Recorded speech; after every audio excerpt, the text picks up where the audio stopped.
Today was the 7th 90-degree day of 2025 so far. We're more than likely going to be adding another one in spots tomorrow afternoon before storms come on in and bring everything to a little bit more of a manageable level. Good Saturday evening. I'm meteorologist Erin Ashley.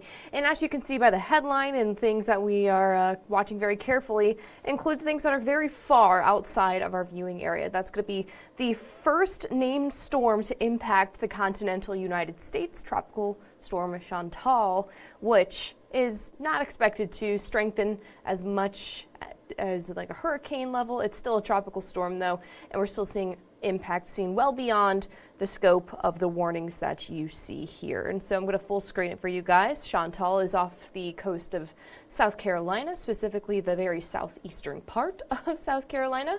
The orange that you see there, that is tropical storm warning. Chantal right now is moving very slowly over warm waters, about 7 miles per hour, moving north just to the east of Charleston, South Carolina. And the thing about hurricanes, the thing about these tropical systems is that even beyond the flooding, even beyond the direct cone of probability that you're going to see here, we're going to be watching for all of our vacationers, not just here from the tri-state, but all across the eastern United States. We're watching for rip current risks all along the Atlantic coast from all the way to from northeastern Florida all the way down south towards Jacksonville, and then all the way up north to the mid-Atlantic as far north as Washington, D.C. So its impact is being felt all along the coast. And here in the tri-state, not expecting too much of an impact here, maybe just some added humidity, that tropical humidity, of course, being brought in on the south side of that high pressure. But as far as significant impacts, that is well outside of the tri-state area is the good news. It's just about the hot and humid holiday weekend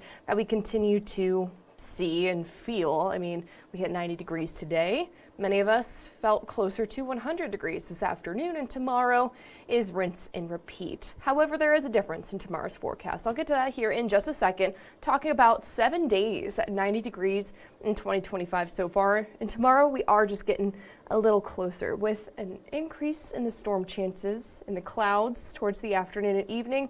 Might just put a cap on that, and some of us may struggle to hit 90 degrees. Regardless, getting out of the weeds of the details and everything, it's still going to be hot and humid. And the humidity, even outside of the storms, is sticking around. I'll show you the muggy meter. We're just watching it slowly tick up and up and up and up, and we're not seeing too much in the way of cold fronts. In fact, the storm chances for Monday are looking a little less impressive, if I'm being honest, but still storm chances seen across the tri-state each and every day of this work week. But I do want to preface that by saying no washouts in my forecast. These are mainly afternoon to early evening showers and storms. Pop-up heat of the day showers and thunderstorms. Right now things are looking a little bit on they're very calm side. I mean, this time yesterday we were tracking a little bit more of a smoky look to the skies, or I guess a little less than 24 hours from right now, but nevertheless, there was a blanket of smoke from the fireworks last night. 89 right now, feels closer to 91 degrees because of that bad boy. 66-degree dew point, and we are expecting that 66 to increase throughout the week, and even a small increase in that dew point has that exponential impact on the heat index. So the higher we see the dew point, the higher the heat index is going to be. And so while we do have a breeze from the southwest right now, we're not going to be noticing that into tomorrow much at all. It's Monday that things could be on the breezy side, and that's because we've got a low pressure system getting a little bit closer. Things are pretty calm right now around the tri-state, but our one little shower that has actually popped up is just north of Middletown in northeastern Butler County. Very small guy. It's popped up within the last 10 minutes or so. Perhaps there's just those low-lying clouds that look like it's about to rain up north towards Butler County. The rest of us are going to have to wait, though, until Monday. So what we see here, let's unpack exactly what you see here. But this is what's going on upstairs in the atmosphere. And so high pressure, this is what's been bringing us the mostly sunny skies, the heat, the humidity, you name it, that summer sizzle, however you want to call it. That's the culprit. And now that is inching a little bit farther east towards New York and Washington, D.C., we're seeing these southwesterlies kicking into gear. I guess this is a touch screen. this is kicking into high gear. And so we're noticing that breeze a little bit more, but we're also noticing the heat and humidity a little bit more. What I'm watching is this cold front right here. It's going to get closer. It's going to get closer to Cincinnati. It's going to stop right here, and it's going to stall. So that's why I'm talking about Monday's storm chances decreasing a little bit, because it's not looking as impressive. We need that cold front to pass on through and bring with it the cooler, drier air. But if it stalls out, so do the storm chances, and so does that relief behind the storm chances as well. So that's some new data coming on in. What you need to know about that is that there's still storm chances. It's just a little less impactful than what we were previously forecasting, and because we're not seeing the cold front passing through the tri-state, it's still going to be quite muggy throughout the rest of your work week. And so temperatures right now in the low 90s, upper 80s at CVG, Richmond, and Batesville, Wilmington at 88 as well. Here's what it feels like. Feels closer to 100 degrees out towards Lebanon. That makes sense. Lebanon is a little bit farther away from the city in the rural areas, so dew points are just naturally higher there. So overnight, only dropping to the low 70s with a calm wind. Might notice a little bit of fog on the way, but generally mild and muggy. Once again, if you're heading out tonight to TQL Stadium for the first time in a long time to watch FCC play, they're playing the Chicago Fire. Within the next hour and a half or so, things will get underway. Kickoff at 7:30. 89 degrees is what we're seeing right now, and 89 will more than likely be what it feels like when everything starts to ensue at TQL. Now tomorrow, a forecast high of 90 degrees. Heat index closer to the mid-90s. We got increasing clouds towards the evening, and that's because we got that line of storms just ahead of the cold front, getting closer and closer to Cincinnati. But you'll see it on our first alert forecast model. It stalls, it vanishes late Sunday evening. It's normal to see that with nightfall. And then Monday, that's when the front actually is able to get closer to bring us some showers and thunderstorms. So more storm chances here in just a second. Talk a little bit more about the heat index for tomorrow. So the white number that you see there on your screen, that is going to be what your thermometer reads. So that's what the first alert weather app is going to read. And the little orange number is what it's actually going to feel like towards the afternoon. And so some of us are going to have heat indexes closer into the mid-90s, while the air temperatures are in the upper 80s, while others maybe have something a little bit more close together with air temperatures in the 90s and heat indices in the middle 90s as well. So just something to keep in mind. I think the main thing for tomorrow is absolutely going to be the heat index itself. So that was Saturday. Here's Sunday. Look at the difference here. While some of us are going to be in the upper 80s, it'll feel closer to 90, 93 is what this is picking up on in Lebanon, Lunken, Hamilton, Harrison, CVG, even southern Claremont County as far west as Batesville. Yeah, it's just going to be a little bit more of a hot and humid day. Good excuse to head out to the pool for that final day of the holiday weekend. Just make sure you're taking lots of breaks, of course. And if that was enough summer talk for you guys, tomorrow, or today's UV index was at a 10. Tomorrow's is also going to be at a 10 as well. So just lather up the SPF. You guys know what to do at this point. And the heat and the humidity really just continue into next week. However, the heat has a little bit of a cap on it in the form of some afternoon daily showers and storms.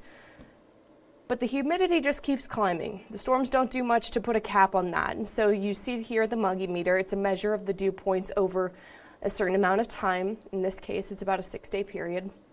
So today we're in the muggy to humid category, but late Monday, we're in the very humid to tropical category. So it feels more like Florida than Southern Ohio, and not just for Monday, but through Tuesday and through Wednesday as well. So that's why I'm saying, hey, what was looking like the cold front passing on through, now it just looks like it's stalling just right north of the area. So it's not going to pass on through, but it is going to bring with it the chance for storms Monday, Tuesday, a little bit of chance for storms on Tuesday, Wednesday, and even on Thursday as well. I'll just show you. We'll get right to the rain on the roof forecast. So mainly afternoon chances. Again, no washouts in my forecast, still holding true. It still looks like Monday you're at least going to get some rain throughout the day, whether that be in the early afternoon for those north and west of Cincinnati, or those south and east of Cincinnati, in which you could be seeing it later in the evening. Again, afternoon to early evening is mainly when we're going to see these showers popping up on satellite and radar.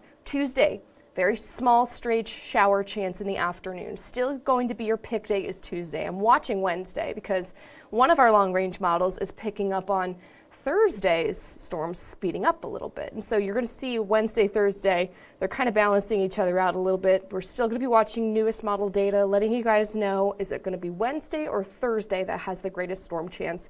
And going based off of trends, I'm still looking at Thursday as the greatest opportunity, but Wednesday is some new information. We'll let you guys know. Friday and Saturday, again, afternoons scattered to widely scattered chances. No washouts.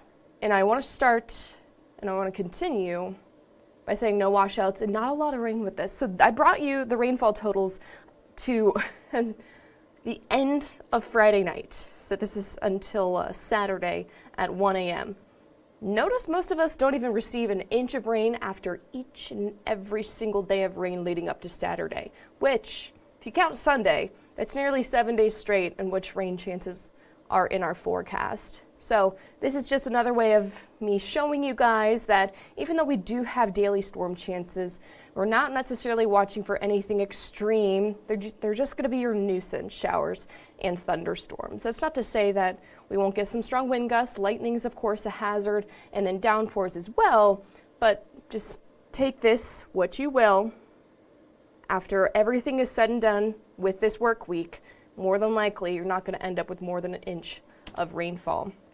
I'll show you what each day looks like. So Sunday, tomorrow, you see this line of showers and storms getting close to Indianapolis?